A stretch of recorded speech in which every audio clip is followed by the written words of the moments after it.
Fellow Americans, this week I traveled to Nashville, Tennessee to lay a wreath at the grave of Andrew Jackson on the 250th anniversary of his birth.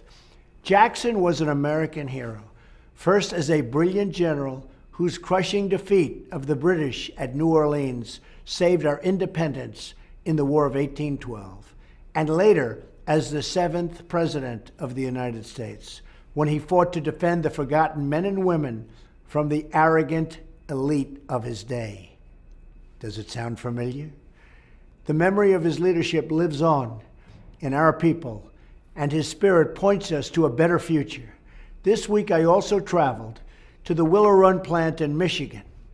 At that facility during the Second World War, the Ford Motor Company built not cars, but entire airplanes. At one point, workers there produced a complete B-24 Liberator every single hour. Hard to believe. Today on that site is a new facility where the cutting-edge cars of the future will be tested. And this week, the old plant was filled once again with thousands of workers and engineers. I was there to share the good news for the American auto industry. We announced we'll be reversing an 11th hour executive action from the previous administration that was threatening thousands of auto jobs in Michigan and across America. And I mean threatening. It was very, very sad to see.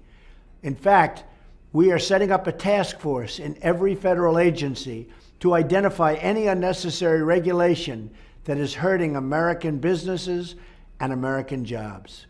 The first 2 job reports of my administration show that we've already added nearly 500,000 new jobs. The days of economic surrender for the United States are over. For too long, special interests have made money shipping jobs overseas. We need a new economic model. Let's call it the American model.